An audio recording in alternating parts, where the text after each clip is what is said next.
Okay, we'll call the recommending meeting to order. Today is April 2nd, the day after April Fool. And are we in compliance with the open meeting law? Yes, sir. Okay.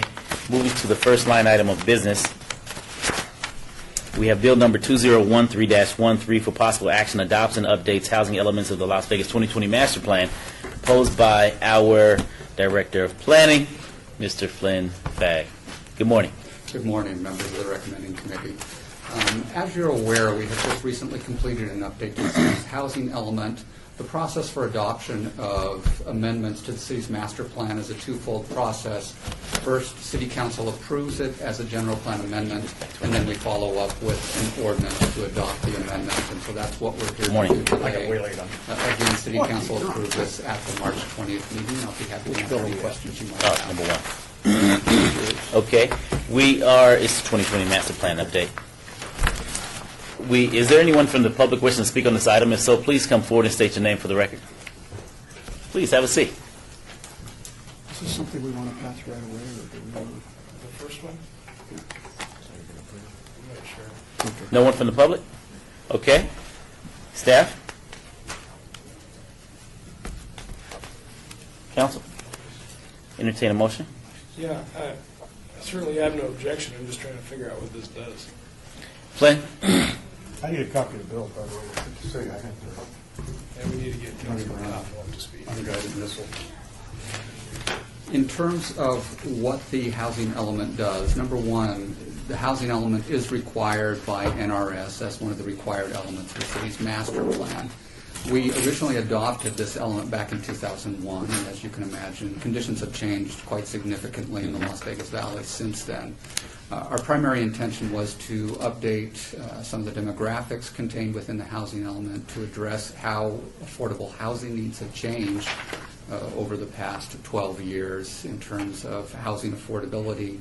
And then also in terms of the action items that we have in the plan, we have completed a number of those action items, so we removed those and then added 5 new action items that talk about the development of walkable community plans, which we've been working on, the use of neighborhood stabilization funds, and then also certain design standards for residential neighborhoods.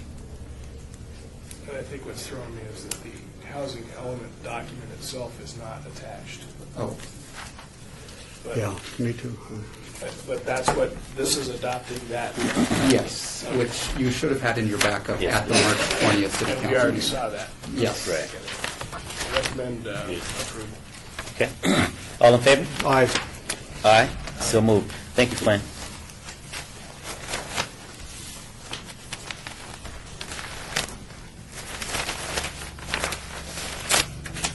We've got a letter on this bill yesterday, this next one. Sorry. Are you looking at the next one? I'm looking for the next one. The authors and audience can attest. Blue clubs. It's a very interesting topic. Why isn't this in Ward 3? And why is it in Ward Okay. 1? This is bill number, so moved. And also, for each bill moved out of committee today will be eligible for adoption at the April 17th City Council meeting.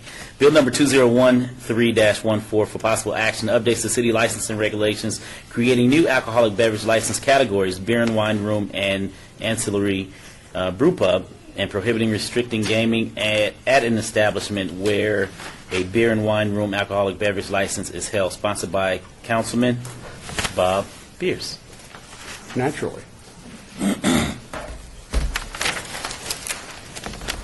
Ted? I just have a summary for you here. Thanks.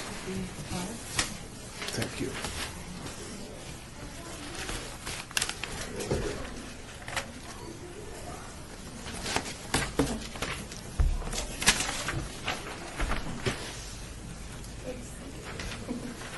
Thank you, Mr. Chairman. Karen Dudleston, for the record, Business Licensing Manager.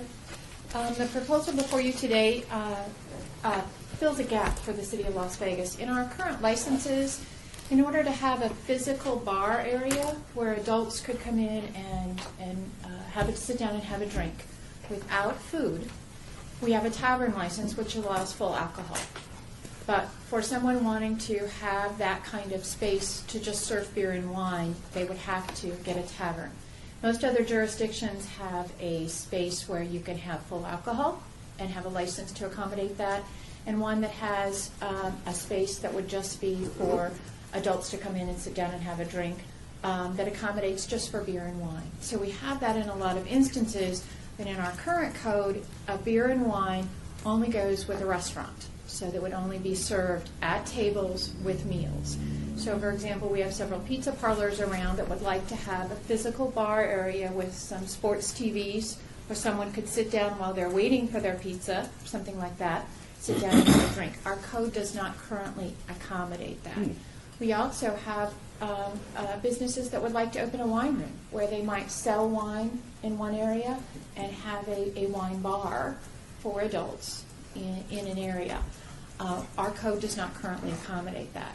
So what we're proposing is to create a beer wine room so that someone might be able to have, very similar to a tavern license, which is full alcohol, have a beer wine room. It could obviously be used with a restaurant. So if you wanted to have a restaurant where you had a space for adults, that was, you could just come in, sit down, have a glass of wine or have a beer. That could be accommodated in a restaurant type setting. Could go with a wine store, a cigar lounge. We might have bowling alleys, those sorts of things that just want that environment without full alcohol. The second piece of this creates an ancillary brew pub. Under the state regulations, there is a requirement that local governments accommodate brew pubs, which are basically microbreweries. So they're limited in scope by the number of gallons that they can produce, but that they can have a microbrewery different from a manufacturing. So manufacturing will be large-scale bottling, large-scale manufacturing of beer, brewery, what we think of in other communities. These are basically microbreweries. Currently, we've accommodated that in the tavern license. We have a tavern brew pub with $75,000. It has the restricted gaming that goes with it and a variety of other things. What we're trying to do is recognize that a microbrewery is an addition to a standard liquor license. So we're proposing to have that be an ancillary license. So you would come in, you would either get a tavern license if that's the environment that you wanted to create in there. You could get a tavern limited license in the downtown area, or you could get a beer and wine room and then have a microbrewery production to go with that for your on sale in your facility and a limited amount for off sale, which you might market separately. I think in the actual text of the amendment, several people have brought forward on page 2, line 8, there is a provision that was written in order to ensure that this was an ancillary license, so we weren't trying to blur manufacturing from microbrewing, of full-scale manufacturing. And on line 8, the second part of that says the sale of malt beverage manufactured shall not exceed 49% of the total gross sale of food and beverages at the establishment. And I believe what we had intended to say was the off sale. So your bottling, your production to sell outside would not be over 49%. Would hope you consider that clarification. I would be glad to answer any questions. So in section 8, or line 8, the second sentence that reads, the sale of the malt beverage manufacturer shall not exceed 49% of the total sale of food, you're saying should be the total gross off?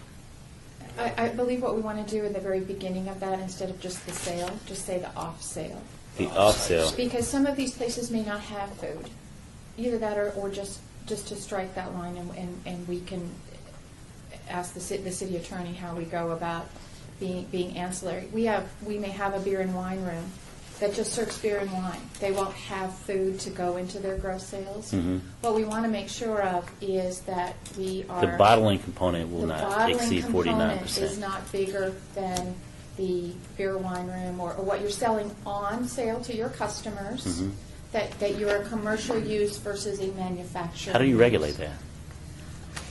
What we would do is look at their gross revenues. We would go in and do an audit of what they're selling for bottling and selling outside as a wholesale type. And versus- what happens in the event that someone is at 50% or 51%? What happens? What's the trigger? The trigger would be that they would have to come back and be considered as a manufacturer at that point. Which is a whole new set of land use A whole new set of decisions. land use and yes. Okay. This is time for, Questions? Is that it? well, I was going to open up to the public before I turned it over to the council. I've got a good witness here. I'm sorry. Ask her. Okay. No, it's okay. Go ahead. Well, you would typically audit, I don't know if that's typical, you would audit. We would. And so it would be post facto, so you might find out a year later that in a third quarter of a year prior, somebody sold more, maybe a fraction more Right, than really. they should have. So there should be some administrative kind of remedy that. What we would work with them Doesn't was, is if they meet, a lot of it will be, is if they meet the state limit of the number of gallons that they can produce. If they're getting to the point where they're doing so much off sale, it's the issue of the trucks, the bottling, the actual manufacturing becoming larger than what they're doing, is to work with them about, at some point, a business grows to the point where they may need another location to do their bottling or another location to do their manufacturing. And popularity could cause that. But I was thinking, you got to think about the little details before you pass the bill. So I'm thinking about if you sell somebody over-the-counter, a six-pack of a favorite brew or a four-pack, and they consume part of it there on the premises. And that's not what we're talking about. We're talking about, and maybe the city attorney can help us with language, we're really talking about the wholesale manufacturing where you're manufacturing, the trucks are coming, and it's being taken away to be sold at Well, I'm just stores. thinking, but you're talking about percentages, which don't necessarily involve big trucks. They could involve little trucks and cars. Good. So just thinking about how you govern this, because I do not know if we permit or do we care whether if a person buys a six-pack of brew or four-pack and then consumes part of it there and leaves with the rest. I don't know. Let's say no open container. We're talking about bottles. How do we measure that? Because that now becomes partly consumed on premises and partly off premises. Right. And- So, I don't know. I suppose we should care about little details. I've always cared about those things because it's the should be in the unintended language. consequences of a bill. No consumption on site, any sale of consumption. We are allowing consumption We on are the allowing site. consumption on site. In growlers, I understand. Or I saw a new word, growlers, growler fills, in that letter that came in, not in your bill. That's a different ordinance. It's a term of we're art. talking about For growlers. Okay. Usually in a microbrewery, they do serve there, they do sell over the counter for someone to take a six-pack home. They're unique, they're something that's artisan in nature, and maybe the city attorney can help. What we're really talking about is that manufacturing component, and maybe what we want to say is, instead of off-sale, which is an over-the-counter sale of a six-pack or something where someone's physically, just like in a grocery store, taking it home because it was great, versus the wholesale, which is manufacturing for resale, which gets you into Right, or manufacturing. manufactured for consumption off premises, areas like that, because some could be consumed on a premises. I could see that happening, but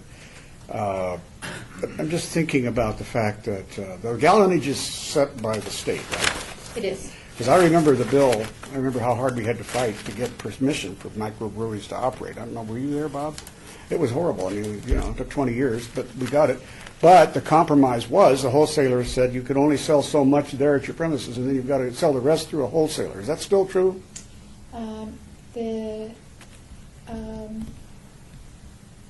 Okay, well, I'll bet you it is.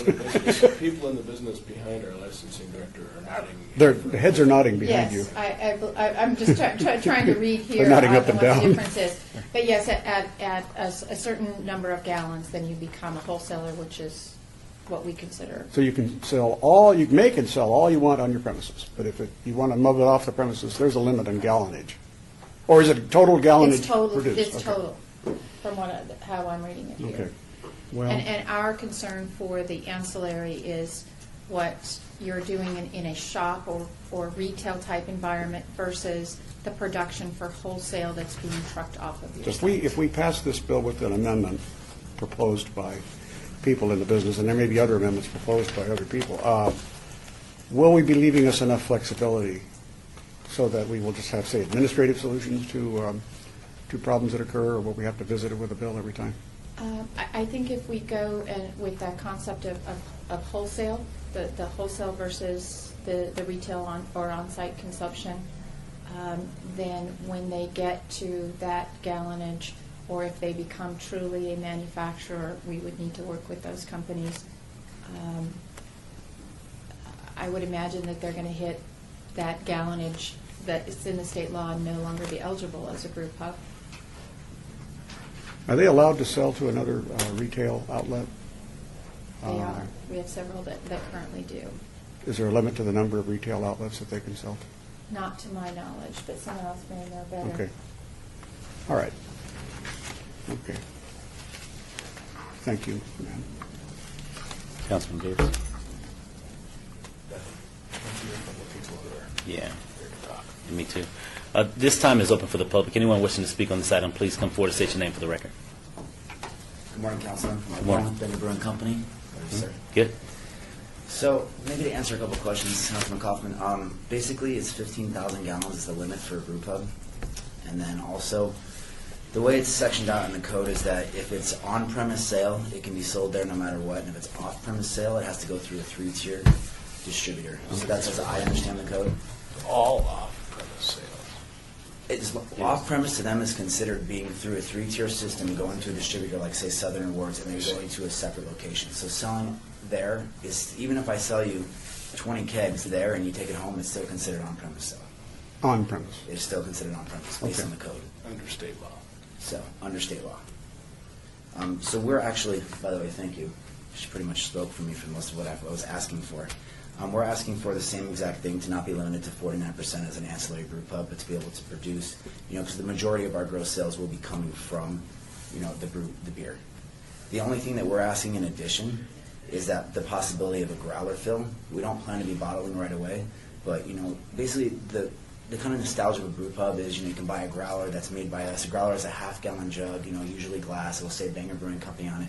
People can come in, they can fill it right off of our kegs, and then they can take it home with them. A couple days later, they can come back and do the same thing.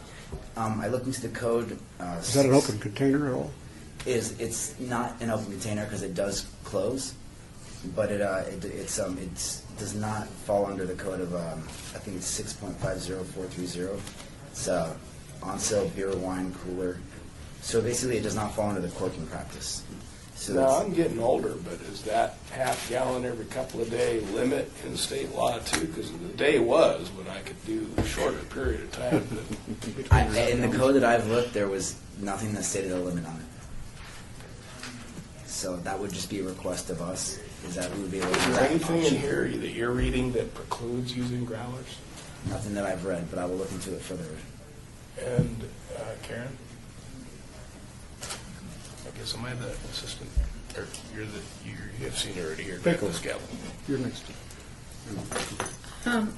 We have been working with the city attorney's office, and our code does not allow growlers.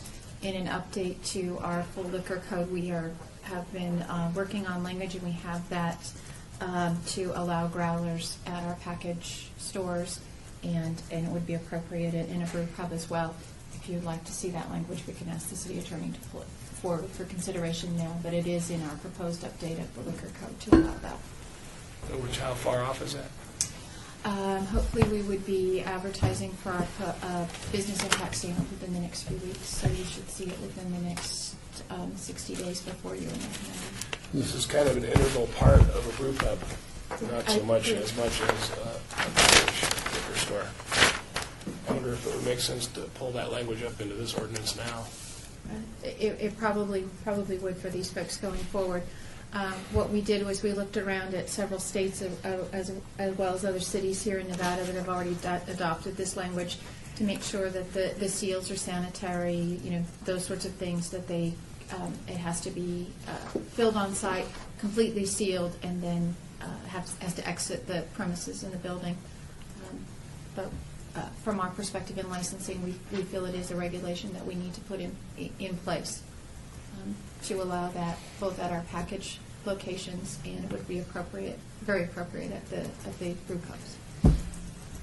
So you do think it's possible to pull that forward and do an amendment to this now? Yes, if you would like It's it. done, it's polished enough. Yeah. I believe so. It's exactly the same as several other entities in Southern Nevada already have. We've worked with the other entities to make sure our language is consistent, so the rules are consistent for these folks if they have multiple locations. Have the wholesalers, I'm sorry, I didn't mean to. Have the wholesalers had a shot at this, Bill, by the way, so that they understand what's in it? We have advertised it. We've done a business impact. Any other questions? We may have other people who want to testify. I don't know if you got Okay. Gentlemen, thank you very much. I really appreciate your support. Thank you. Thank you. Okay, anyone else wishing to speak on this item, please come forward to state your name for the record.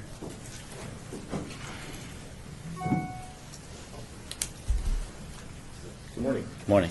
My name is Jim Wilson. I'm the brewmaster of Old School Brewing Company. What's the name of the company again? Old School Old School Brewing Brewing Company. Company. I was here with Station Casinos for 7 years running their brewing operations and left to start my own. And with the changes that I see proposed here, the one particular item that stuck out to me was with the elimination of the brew pub tavern and having to go to an ancillary brew pub with a tavern, what it effectively does is increase the cost for somebody to start what was considered a brew pub. There is still the $75,000 origination fee in getting a tavern license, and rather than, it was $75,000, of course, with the brew pub license origination fee, but now we have an increase in annual fee. You still have the annual fee for a tavern, and then you would increase that by adding on the ancillary brew pub license annual fee. So the net effect is it increases the cost to establish a brew pub, like the other ones that are built here in town. That is, if I'm interpreting this correctly, does that? For the existing brew pubs, we have 6, I believe. They are grandfathered in, so they would not have to have an ancillary license. Their fees Right. remain the same. If you want a tavern, the origination fee for the tavern includes those authorizations for the full alcohol and for the ability to have non-restrictive gaming. So if you wanted to create that environment with those things, yes, you would select a tavern license, and then for the manufacturing, it would essentially be an increase from the current System that we have now. system, Okay. which is for everyone $75,000 versus having the option of a beer wine room or a tavern limited. So what is the fee for the Tavern Limited? The tavern limited currently in no, it's $20,000 for a tavern limited in the downtown area, and in the entertainment district, then it is currently waived by the Right. city council. And so the cost that he's referencing comes where, as far as the increase? For the ancillary? For the ancillary, the sales, Ancillary. yes. $500 or 1% of gross sales. Okay. And most brew pubs that operate here in town, I'm fairly familiar with them, run a revenue of around $80,000 to $100,000 a month, which would bring our semi-annual license fee close to about $5,000. What is it currently? Right now, it is $1,200 under the current system. But you would be grandfathered in. If I was able to, I don't have the license yet. He's in the process. I'm in the process of putting it together. I'm waiting till I finish the real estate. So under the new system, I would be But getting a new do license. you have your application in? I haven't got it in. I got to wait till I get the address for the building tied down first. Okay, so you want us to wait until you do that? Well, I would, literally what it amounts Whoa. to for myself, I have 2 locations I'm looking at. One is in the Okay. city, one is in the county. Okay. In the county location, there is no $75,000 origination fee. What is the fee? It isn't, there isn't. Zero. It is strictly a $75,000 extra dent to be inside the city limits. Okay. And why is that, Karen? Tradition. tradition. Those, But I thought you said that we basically took language that would streamline the process for these uses. Or was it just the uses and not the fees? the origination fees Mhm. remain. The origination fees on liquor licenses, for the tavern, for example, to have getting a tavern license allows you to have restricted gaming. Mhm. So the $75,000 not only allows you full liquor, it allows you the gaming. Mhm. As you go down, Supper Club is underneath that, it allows you some gaming. Mhm. Then the origination fees drop significantly where gaming is not there. Correct. We are capped by state law both on our license fees and Mhm. raising them, and we are capped on gaming fees. So it's a policy decision that the city council has to take up on addressing those origination fees. So from a policy standpoint, we could ultimately be forcing potential business in the city out of the city based on fees, On those origination fees. on the origination fees. Fees, yes. What you have to realize is that the county, for example, is on gross gaming fee. They get a percentage of their gross gaming fee. We are capped at a stamp tax on Mhm. gaming. We have been capped since 1982. Mhm. So our fees have been frozen. So the ongoing fees in the city are frozen by state law. So How do we get a new stamp? On this category. on, on gaming. So a lot of these tavern, what I'm trying to say is the tavern origination fees Mhm. allow In lieu of. the gaming. So we have to balance both on those origination fees, not only the liquor and the liquor revenue and what we charge for liquor, but we also have to consider that gaming component, which we have been capped at for over 30 years, and those fees have not increased at all. So there's, it's a long series So of what is the things. benefit of doing business in the city versus the county? Nicer customers. We'd have to look at it overall, because in a lot of things, their fees are higher, their gaming fees are obviously higher. So if you have a tavern with slot machines, you're paying them, I think $37.50 or $38 per machine. Here we're at, I have to remember. Belle, do you remember what ours is? It's very low. It's a couple dollars, $8 maybe, something like that. Our fees for. So in other words, we make up for it. Right now, I think you'll find, we can put together some real analysis for you, Mhm. but you're going to find that those origination fees are, it's a bigger package all the way across. Okay. I can give you some historical perspective, too. I have an idea, Councilor? Mr. Chair, and Adam Licensing Director. Page 2, line 24, which is where we're dropping in the new fee. Mhm. What if we added that this fee is waived for facilities jointly licensed as a tavern and an ancillary brew pub? The $500? Or 1%, so that they pay the $75,000 like a normal tavern, and then this Mhm. doesn't get added on if they've paid the $75. You see problems That's a question for me or Karen? for Karen? It's a revenue issue, which would be for the city council. This is something that's new, correct? We're already reducing their fee. And we're, We're only reducing their fee if they're not going to have gaming or full alcohol. Okay. For somebody that's going to have gaming and full alcohol and microbrew, we're adding a new expense. and remind me, once again, as a recap, the rationale, if you will, behind the ancillary. The ancillary is, first of all, what we're doing is that we're combining a on-sale type of environment with a manufacturing environment. We're letting them do two different things in the same environment.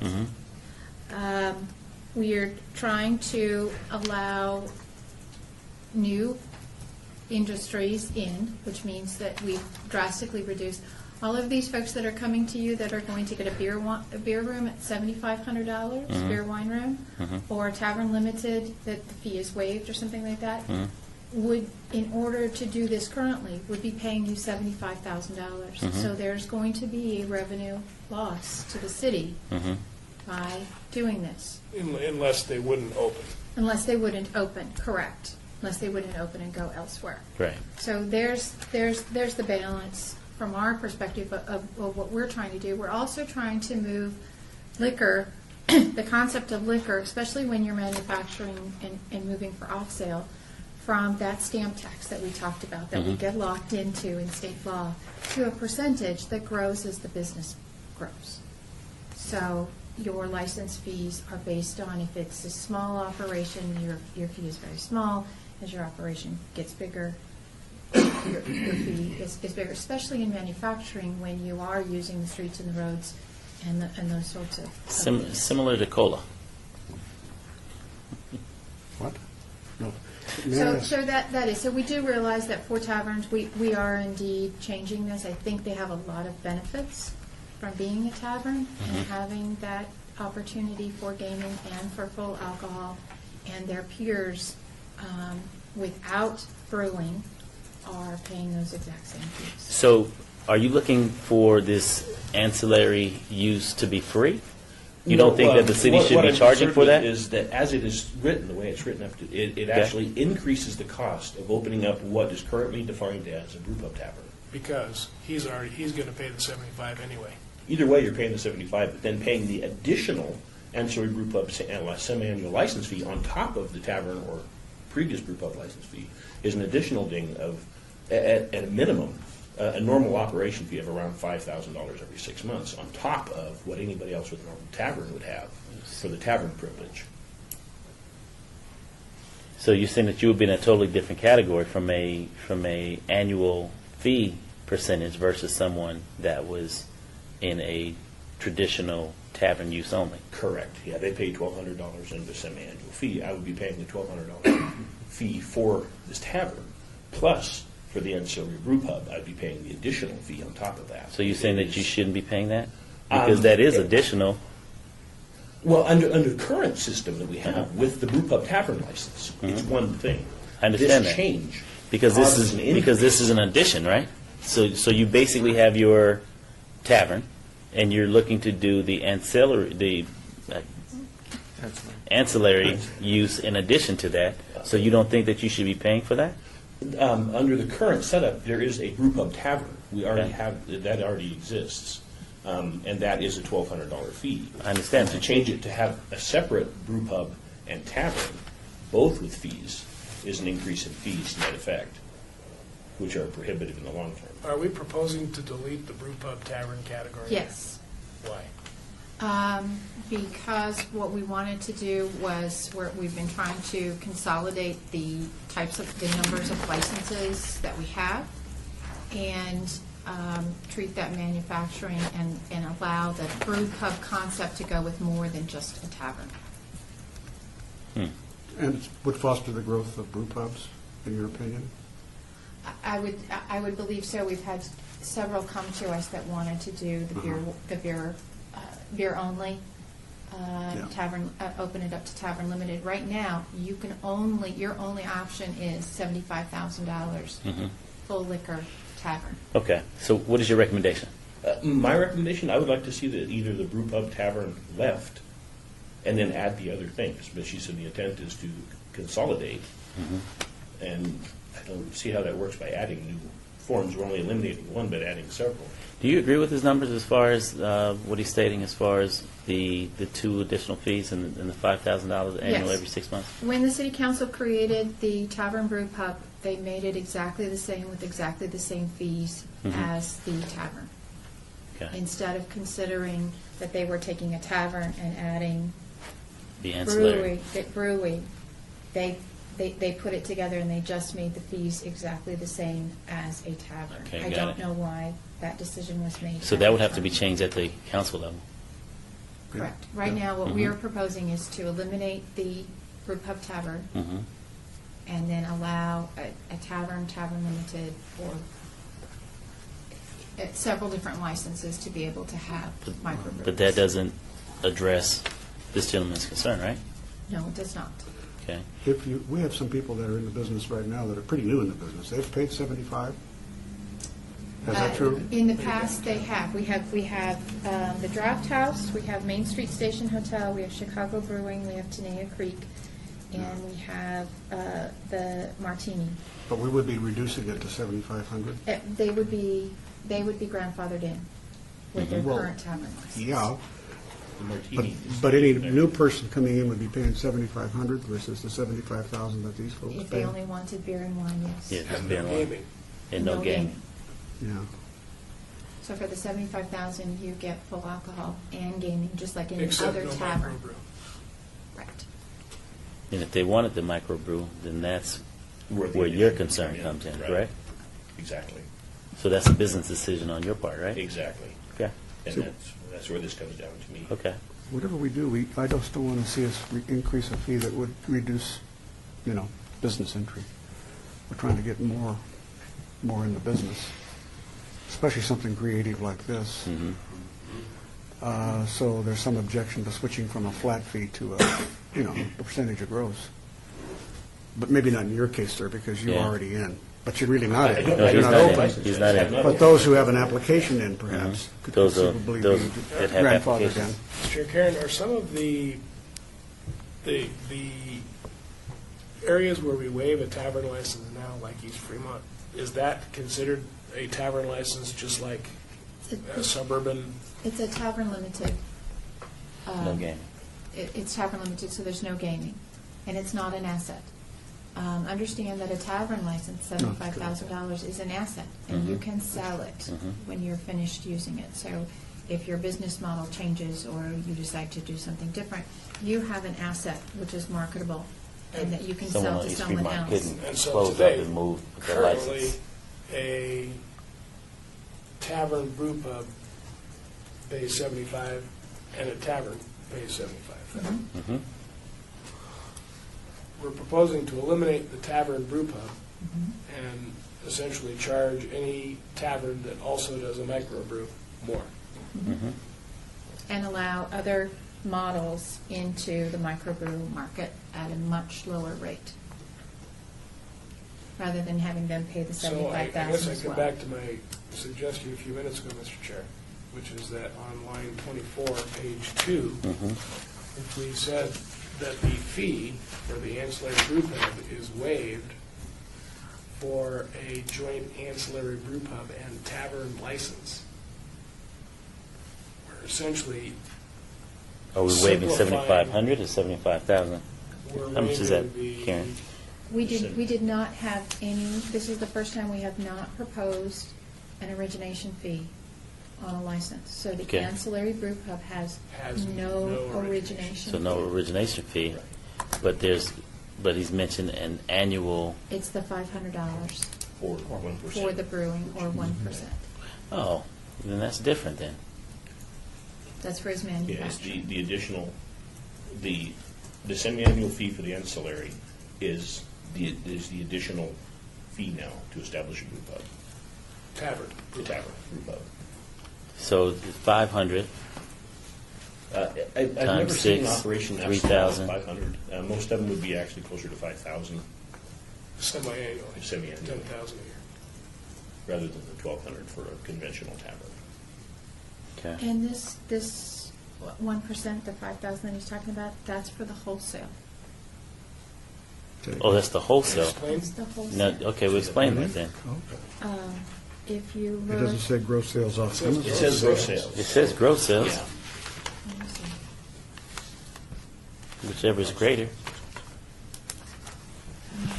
What paragraph would we be This looking is at? 24. No, that's line, but just the fee, but there must be some language in there that would then create the The line item. It's not in the background.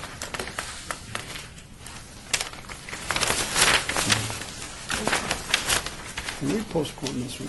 Does We it can. Tell anybody's business plan if we postpone it? No, it'll actually help him out. It'll help him get in the system so he can become grandfathered in. No, it's not broken out in the background. I mean, is there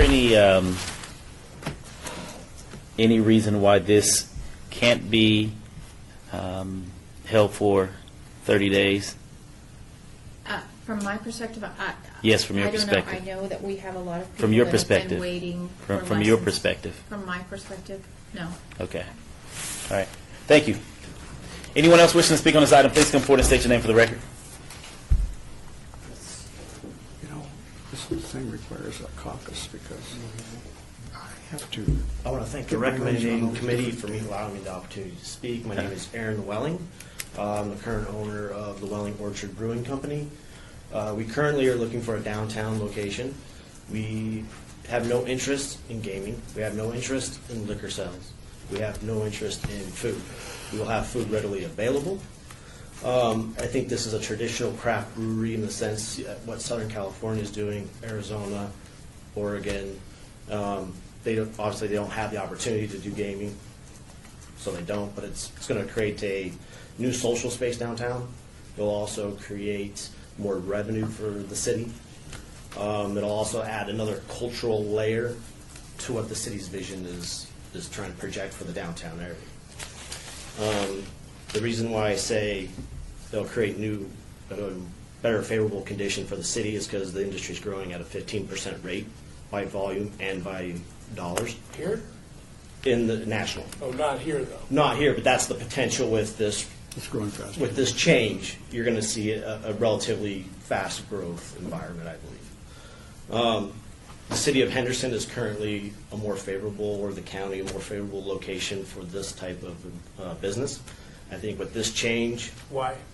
because they're going through this process now, and they're more lenient or more adherent to lower those fees from a $75,000 fee, as we're looking at a $7,500 fee, when, for my case, I have no interest in the gaming piece, the alcohol piece.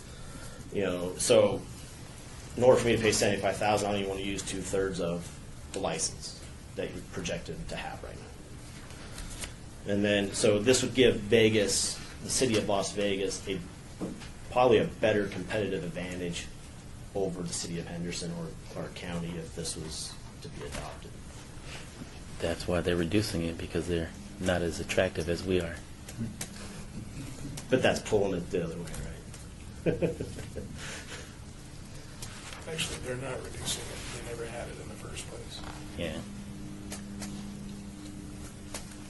Anything else? I just have the same concerns on the wholesale at 49% of it being through the 3-tier system versus just across the counter at the brew pub. You said the 49%?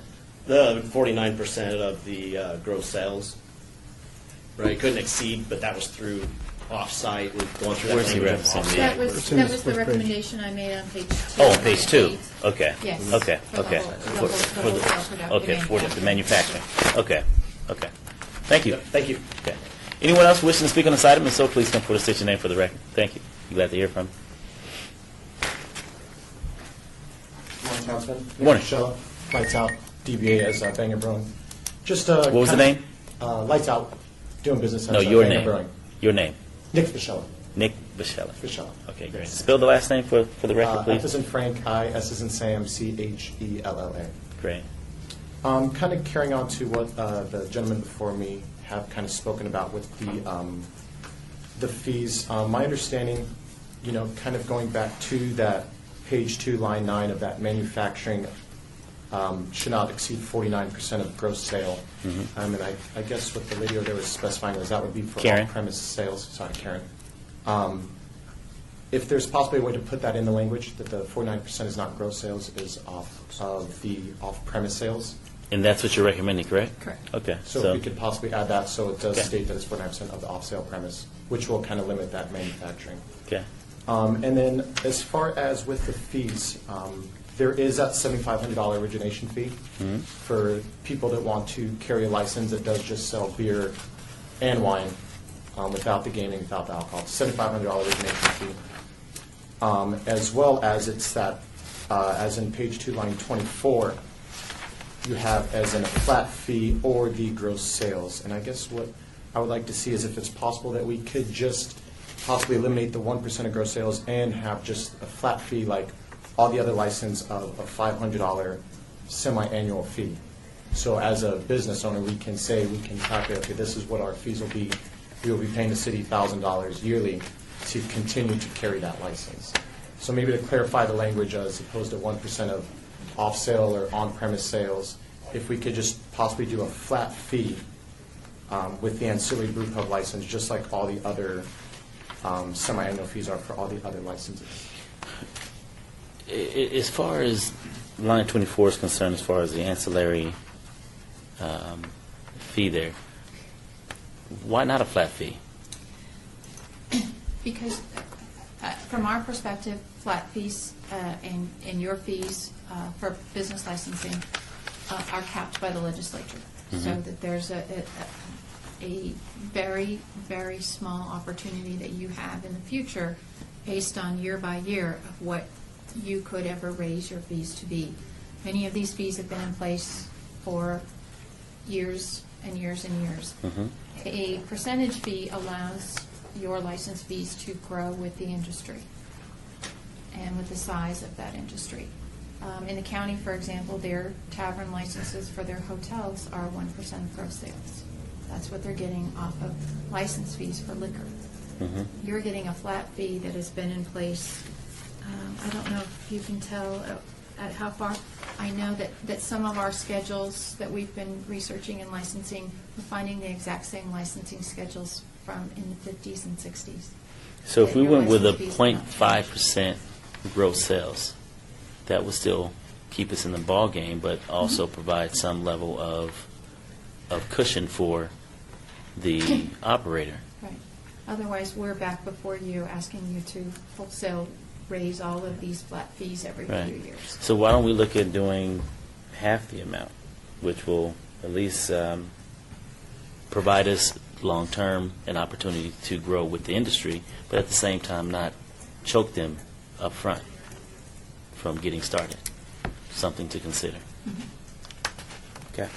And then Anything also- else? Yes, on that same note, is there, maybe we can put that clarification, because I know you were stating that that is not of gross sales, but on off-premise sales? And I'm sorry, I misspoke. We were working on another liquor code, and that was for wholesale. This is gross sales, and it mirrors the language that's that we have over in the county for their 1%. As far as for the 1%, so it is for gross sales. Okay. Then I would like to see, as a recommendation, possibly Yeah. 0.5%. Councilman? Pardon me. You mentioned the $7,500 origination fee, but in that license category, it's a flat renewal fee. But I my- think you're mixing up the ancillary brew pub and the beer wine room. Well, my license. understanding is that the way the code's written is that we would have to carry either a tavern limited, or a beer wine room license in order to get an ancillary brew pub license. That is correct. So we will have to, as opening up as just a brewery, we will have to still pay the $7,500 origination fee as a beer and wine room license, and then the ancillary brew pub license would not have a charge, but there's still going to be a $7,500 origination charge to get this license. So Karen, that's a good point. Why couldn't we, if in fact the operator would have been in place as far as a tavern and they want to bring in the ancillary use, and the origination fee of that is $7,500, why couldn't we waive that $7,500 and keep the 1%? Being that they're already in use. And we're growing with the industry, because with them being able to come in with that ancillary use in the waiver of that $7,500 startup, they're going to increase their bottom line, which in fact keeps us within that 1% growth. Being that it's a one-time shot of $7,500, Yeah. whereas over the long haul, we would attain more revenue from the 1% gross. For the The brewing gross and sales. the brew pub, we will have folks that will be doing other things in there, so we may have different types of sales and those sorts of things. It's a policy decision if you want us to work on that. So are you saying the ancillary use and the tavern will basically be on two separate tracks as far as operating? Yes, the regular license, beer wine room, is $7,500. Mhm. That is for the alcohol sales at your counter, Mhm. beer, wine coolers, and then if you want to do And then the ancillary brewing, use will basically and be then for you off-premise only sale. pay on the percentage only applies to what you're producing Mhm. on that brew pub. It doesn't apply to what, if you have wine What's at the sales counter. or something like that, yes. Okay. Thanks for that clarification. Just trying to be creative and, And we can work on any of those for you. okay, then this is what then this is what I'm going to recommend, being that there's just so many different ways to slice this, because I don't want to hurt the industry. At the same time, I don't want to hurt the city as far as our ability to basically grow from a revenue standpoint. We all know where all of the municipalities, the state, as well as the federal government budgets are, so we're trying to be creative and also generate growth for our government. So I'll go ahead and hear from the public, but I am going to recommend that we put this off. And Karen, you have been working very diligently with everyone, not only in the audience but in the community as it relates to this ordinance. But I would like for you to sit down with everyone once again to tighten it down a little bit more, so that we can bring something back that won't have as many questions, specifically for we, the recommending and furthermore the council, as we move this item forward. So unless you have some additional comments, thank you so very much, and I'll entertain anyone else wishing to speak on this item. And Councilman Barlow, Orlando Sanchez, real quick. Also, in addition to that, I'll ask Karen to see if she can do a comparison about the county and Henderson. Talk about the fees, so you can get a full picture of everything Include that's all of happening. that so that we can get a complete snapshot. Mr. Okay? Chair. Thank you. Yes, Councilman. If I could have a show of hands, how many of you have business plans that are awaiting action on this item?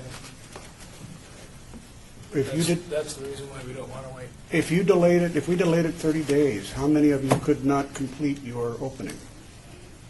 You're on the way, but you're not really that close. No, they're not in the system. Please tell me if somebody's got a grand opening planned in the next 30 days. Sorry, Nick Fischel speaking again. Come back forward, please. Or 2 weeks. Nick Fischel speaking again. Okay. 2 weeks We ago, maybe. have signed a lease. We have our location, and it is downtown on Fremont Street inside Indianapolis. Our plans are been drawn, and we're ready to submit them next week with building for to get our okay for our construction. And we have our application filled out, and we're just waiting to submit as soon as we get clarification. But that's not stopping you from moving forward. Well, as far as what license we applied for, because we like to apply for a brew pub license. You know, as the gentleman Aaron had spoke earlier, we're not looking to do liquor sales or have gaming. You know, we don't want to pay the $75,000, let alone the fact that on the other side of the street, there is no origination fee. So East Fremont pays a zero origination fee. We're already going to have to pay the $7,500. If this does go through, we'll be paying $7,500. Can we just put to be origination. determined in that slot on the application? TBD? That's a question for council. The old TBD question, huh?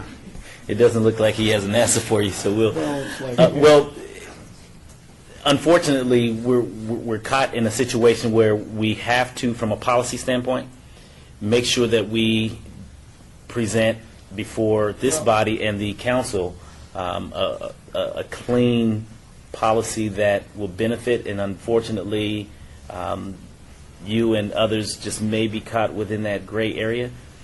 But I don't want to force anything moving forward when, in fact, there's still a lot of unanswered questions where, in fact, we will have to come back to make changes when, in fact, we can make those changes by basically taking our time now and making sure that we get, one bite at the apple to get it right the first time, because one thing this council does not like is to have to come back and revisit language when in fact we could have fixed it the first go around. So I want to apologize to you as far as, your application, but I don't feel comfortable, and I won't be voting for this to move forward today because of the unknown and the questions that have come up from others in the industry that, support it, and we support it, but we want to make sure that from a transparent standpoint as well as from a fiscal standpoint, not only for the city and our municipality, but for you as business owners and operators, that we get the best policy moving forward, so that when you invite us, hopefully, to your ribbon cutting, we can all stand there knowing that you're clear as far as what you're going to pay, and we're clear as far as how this is going to benefit the city as a whole from a economic standpoint. And I'm glad he mentioned that, of course, on the other side of Vegas Boulevard, it's a zero fee, for startup. Mr. So Chair? we need to think on this. Mr. Chair, Yes, sir. let's catalog what the issues are, because I'm a little Okay. confused. I think we've got one issue in the impact on the deletion of the existing licensing category of brew pub tavern, Correct? which is kind of separate from the clamor of folks that want to do brew pubs downtown. The folks that want to do brew pubs downtown don't have an issue with the deletion of the brew pub tavern category. They have some questions about the language segregating on-site and off-site sales and the 49%. I think we've determined that the 1% was going to apply to gross sales of the establishment. Correct? And so I think we don't have an issue with the brew pubs standalone. We have only an issue with the deletion of, and the unintended consequence, or perhaps some unintended, of the fee increase that deletion of the brew pub tavern category creates. Is that right? That is correct to my understanding. However, the key piece to that is, for example, this gentleman here, if we move it forward and basically take that language out and come back to place it at a later date, and Val, you're more That's two privy separate to votes. sharing It's two separate ordinances. how we do that. Kind of. But this gentleman here, it wasn't Mark, It was Nick. it was Nick. Nick Fischel. Thank you, Nick. He wouldn't be able to move his application forward at planning because he wouldn't know whether or not he would be paying that $7,500 or the $75,000, and so that's what's his holdup. Correct, Nick?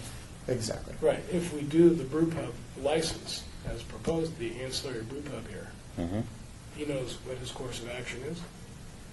I think the hangup we have is with people who are looking at that brew pub tavern $75,000 license, for whom, unless they're grandfathered, this is a tax increase. Right, and was your name Mark? Were you Mark? What was your name, sir? Jim. Jim. And I believe that was Jim's concern as far as that semi-annual, that piece that you're referencing, Councilman. That's Jim's issue. So we have a couple of issues here that I'm trying to address, because Jim is concerned about the semi-annual going from the $1,200 semi-annually to approximately, within the 3% margin of error, $5,000, which comes out to $10,000 a year. Correct, Jim? Okay. Well, Mr. Chairman? Yes. Karen knows that we're gaming here this thing for the most liberal interpretation on fees and permissions, I think. And I'm just wondering if, you're aiming for 1 month delay, and I support that. Maybe it could be less. It all depends. Maybe 2 weeks, but Right. my point is that you kind of know where we're going here. Can't you administratively accept the application? And we all know where the fee's going to go. I mean, we're not going to stick him with $75,000 all of a sudden after he put in his application thinking it was going to be $7,500. I'm not sure. I think there's two issues She here, can and do I the think Flynn administrative. left. It's, Well, first of all, I know. the land use, Right. and what's going to be allowed on that location, if it's going to be full alcohol, if it's going to be beer, Right. wine. I believe Then those it are comes down to different land zoning. use applications. Well, then, shoot, That have to be approved. And From our perspective, we can certainly get them started going through the process to go through suitability. Yeah. Because a to a liquor point license. where they're going to to- stop until we a- make a a- decision. As far as suitability is a liquor license. Background. Yeah. It's a background check. Right. We're not going to slow them down. So I got three areas of where we have issues. The Yes, sir. first is the impact of the deletion of the brew pub tavern category. Two is clarifying that the 49% references annual off-site sales on page 2, That's lines correct. 8 and 9. Mhm. And 3 is 24. adding the growler enabling language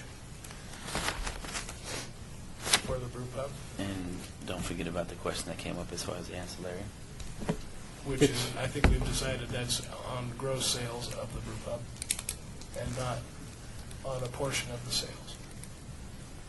Bob, I think you're heading for maybe trying to propose an amendment which would parse out these things and in essence move that forward. But I'm worried that we would end up with two ordinances. We'd end up with a bill that we would be pushing forward, which would come on the 17th, let's say. And then we want to hold it because there's other stuff that comes into this picture. Stuff ricocheting around in my head, and I'm thinking, we'll end up with another bill. We Two bills. We could also split these into two ordinances, or recommend, I guess, since that's what we do. Splitting this into two ordinances, one dealing solely with the brew pub tavern license elimination, and one dealing with the creation of the new ancillary brew pub license category. And separate them and deal with them separately going forward. And I'm kind of in agreement with Mr. Beers. I think you would have two categories. You would have one, a brew pub, which does just have a beer wine sale, which is what you have proposed here. And then you would also have another bill where you'd have a production or manufacturing of beer in addition with wine liquor license as well. Food, gaming. And Karen, you looked at that. Why the merger versus the separation of what has just been proposed? The Versus- merger of the excuse me, the brew pub tavern, Mhm. elimination of the brew pub tavern. Two reasons. One of the tasks that we had were to try to simplify and reduce the 400 categories of licenses. Mhm. This is one that had not been used for a very long time, had very few people in it. It also mirrored the tavern was paying for one, two, or A, B, and C activities. The tavern brew pub got more activities for exactly the same price. Since it hadn't been used, and since we had other folks wanting to use the concept, and we were drastically reducing those origination fees, we were trying to hold as neutral as we could the line of revenue, realizing that overall in this scheme, with everything that we're doing, we are losing $75,000 on every single one of these new concepts that If are they coming would have in. opened. If they would have opened, yes. So that was our logic behind trying to grandfather in the existing brew pubs and realizing that going forward, those taverns were getting the full benefits of a tavern license and the full benefits of a brewery Of the brewery, license right. for one cost. Mhm. And in trying to separate those concepts and realize that there was more going on there Than the other side. than the other side. Okay, I get More it. testimony. Okay, thank you. Thank you again, Nick? Councilman. We can Huh? progress here on the side. Anyone else wishing to speak on this item, please come forward and state your name for the record. No one? Okay. Public comment is closed. Councilman? Let's have them come back with, not public, but staff come back with two ordinances. That's a lot of work for them, too. I'm just saying 2 weeks. Okay. Well, we Councilman need to- Beers. We need to see the growler language, We need to see it. and language that clarifies the annual off-site 49% piece. Why don't we put it off 2 weeks, Bob? Okay. And then, just So, yeah. what get if new we- language and what try to if we get it got done in a- 2 weeks. An amendment drafted that hit those points Well, and revisit this in 2 When, weeks. why not the whole bill? when is the next Can recommending? we do that? We can schedule our own. April 16th? Right, the whole bill? We could be ready. April for that. 16th. Karen, question. In 2 weeks. The 2 weeks versus Follow protocol. the, and when is the following? April 30th. April 30th. April 16th and April 30th are the next two recommending meetings. What will give you the appropriate time, the 16th or the 30th, to come back with, having met and made the appropriate adjustments as far as tightening up the conversations from all these angles to the best of your ability, not necessarily saying that you'll come back with a silver bullet, but as close as possible than where we are today. Whatever schedule, Mr. Chairman, that you would like, we'll do our best to We're accommodate. expecting Well, what I don't, Silver what I don't want to do is basically, We can get it done soon. what I don't want to do is basically jam you up in the sense of rushing, because I want something coming back before this committee that, if nothing else, gets us a little bit closer, where even if the city has to give up a little bit and the operators have to give up a little bit, but something that can close the gap just a little bit more, if not completely close it. On the, let me go. So let me make sure I time-wise, understand what do my- you- Just say 16th of April, and then you'll be all right. Because I want to respect your calendar is what I'm trying to get at, because I'm trying to move this item forward. I think we can bring you something back in 2 weeks. We have the growler language. I need further direction on what you want us to do on the brew pub. I'm Meeting in definitely my office, available we to meet ordered. with these folks. Okay, You're- great. Then I would ask that one of my colleagues propose the 16th of April to bring this item back. So I have one more question. Yes, sir. Councilman Beers. How does one of these facilities gets a job to cater, including microbrewed beer? I guess it's a state law issue as far as if that's on-site or off-site, and not our concern. It is, you have to have a caterer's license.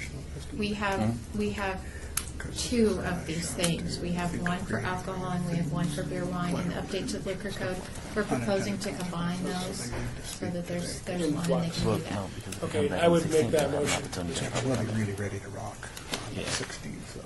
Yeah. Mr. Chair, I would make that motion. You would make what motion? I had your colleague in my ear. Whatever motion you say. Your colleague was in my ear. I'm sorry, I had a I can only hear out of one ear. Now I shut this one off. This one's open. We'll revisit this in 14 days and take a look. The date would be the 16th, Councilman, Yeah, of take April? a look at the growler language and the clarification of the annual off-site 49% tweak. And by then, we'll have some idea of the Brew Pub Tavern issue as well. Okay, so would that be April 16th? Yes, sir. Okay, is that it? A motion? Yes, sir. A motion has been made. All in favor? Aye. So moved. Thank you all so very much. Also, please make sure that you all reach out for all those parties interested. Please reach out to Karen and let's get those discussions and tighten everything down so that your concerns can be addressed, because I'm going to really move this forward the next time we see you all and see this item on the 16th. So I'm hoping that the conversation that comes forward would be expedient and everyone will be happy at the end of the day. Well, reach out to All right. us, too. I just got this little note on Monday. John, will you- Fellas. John, Okay. John, You can you know. hold up your hand? What the heck? You guys all talk to John, and he'll Oh, coordinate. you got what today? This note, I didn't get a yesterday, note. I got this note, just to Bob from Bangor. And so the point is that you guys have to talk to us before these hearings. And also, What's your ideas? we're now down to citizens' participation. Public comment during this portion of the agenda must be limited to matters within the jurisdiction of the committee. Anyone wishing to speak during public comment may come forward right now. State your name for the record. Seeing none, entertain a motion. Move adjournment. All in favor? Aye. Aye, so moved. Thank you all. Thank you. Staff, thank you so